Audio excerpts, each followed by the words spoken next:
Good morning! Ngayong araw nga po na ito ay maglilinis tayo ng likod ng bahay. Dahil baka mamaya ay ahasin na kami, hindi pa namin alam, o diba? Pero for now, English yun, ay magre-relax muna ako at maya ay sasabak na ako sa digmaan, charis. Yung asawa ko pala ay pinupukpok yung pintuan namin dahil ito ay sira na. Kaya niya inaayos para maisara ng mabuti. Lumabas nga muna ako dyan dahil nga ay naiingayan nga ako sa pagpukpok ng asawa ko dun sa pintuan namin. At mamaya ay maglilinis na ako ng aming likuran at pununan ng bunga ng punong kahoy. Ay dahon pala ng punong kahoy. Kala ko may bunga. At yan nga po ay makikita nyo na bumaba na ako sa likuran. May pagkabangin nga pala itong likuran namin kasi hindi to napatag ng aking mister. Dahil nung lumindol yung aming likuran, gumuho nga pala to. Dating pader yan, yung aming dingding, ngayon ay kahoy na lang kasi yung pader ay gumuho nga nung lumindol nga dito sa aming lugar. At yan nga ay sinisimulan ko ng magwalis dahil ang dami nga puno, ang dami nga palang mga daon ng puno ng kawayan dito. Tama ba yun? Tsaka mamaya ay biglang may ahas na pumunta rito kasi dati may nakita na kaming ahas dito. Syempre, kailangan naglilinis tayo dahil meron tayong maliit na bata. At matatanaw nyo pala dyan yung bubong ng bahay ng aking hipag. Tignan nyo naman yung bubong ay puro dahon na ng kawayan.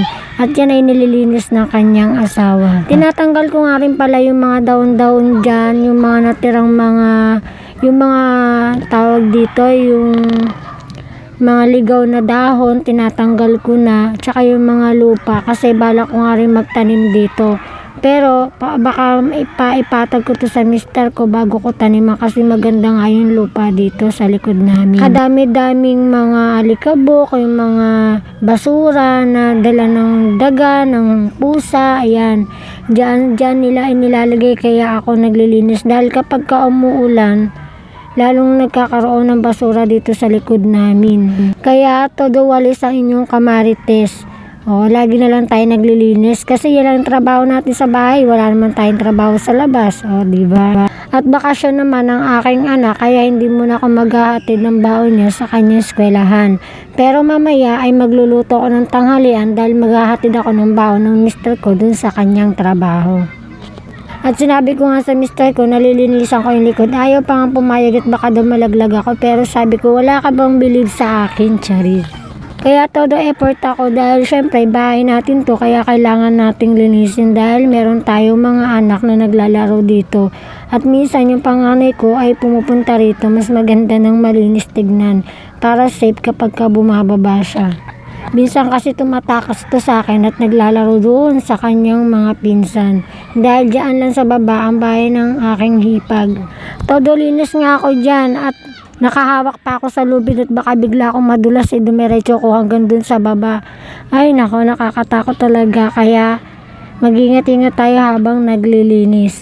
Dahil sa susunod na araw ay lilinisin naman to ng aking bayaw. Dahil siya naglilinis ng mga daon-daon dyan, baka may isama na rin yung mga naitabi kong mga basura. Dahil nung nakarang araw ay naglinis naman ako dito sa gilid namin at yung mga basura nga na nakuha ko ay tinambak ko lang doon sa gilid dahil hindi ko nga kayang kunin. Kaya ganyan, todo effort tayo, linis-linis lang talaga.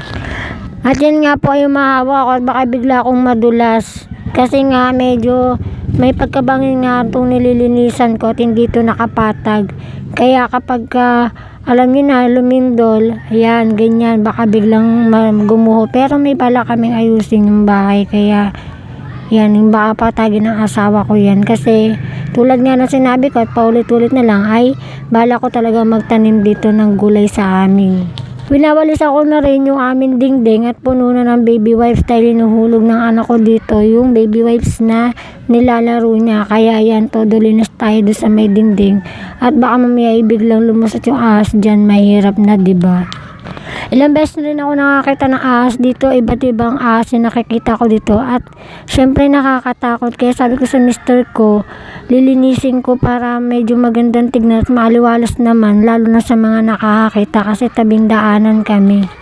At kapag gumanda na yung kita ko sa Facebook at na-monetize na ako, bala ko ipagawa yung aming bahay para medyo maganda naman tignan at presentable. Marami nga akong plano dito sa bahay namin at yan nga po natalsikan ako ng lupa galdo sa basura kaya nakita nyo po na dumura ako. Yan nga po yan o. Yung basurang naitabi ko, ayan, kinukuha ko na, tilalagay ko dito sa gilid para maitambak na rin. At pag naisipan ng asawa ko na magtambak ay maisama niya yan. Hinihila ko nga yung basura kasi wasak-wasak na at mamaya ililinisin ko naman yung gilid namin para dumiretso na dito sa bandang tibag. Kung makikita nyo naman o, diba parang bangil talaga. Ayan nga po ay pumunta na ako sa gilid ng bahay namin at nilinisan ko na yan dati, aayusin ko na lang ulit ngayon. Yan, magwawalis ako dyan at itutula ko yung natirang basura banda doon sa may tibag para maisama na kapag kapapatagin. Ayun nga, todo linis yung kamarites nyo at yan lang yung gilid ng bahay namin at pagitan ng gilid ng bahay ng aking biyanan. Yan nga po yung mga ginagamit ko, gamit ng asawa ko din yan ginigilid ko at mamaya ay aayusin ko nga to para maganda naman tignan at pwede na siyang daanan.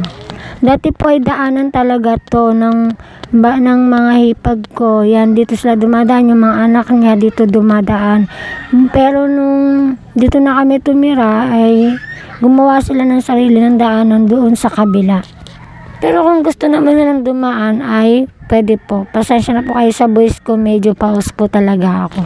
At yan nga po ay patapos na ako dyan at nilinisan ko na lang yung tinanggal ko dito sa bandang gilid at nilagay ko dun sa dulo. Yan nga po, diba? Magandang tignan at presentableng tignan. Ngayon, minamadali ko na nga po dahil mamaya ay magluluto na nga po ko. At yan nga po ay tapos na akong maglinis at magpapahinga na ako dyan. Maya maya ay magluluto na ako ng aming ulam. Hanggang dito na lang aking mini vlog. Maraming salamat po sa panonood.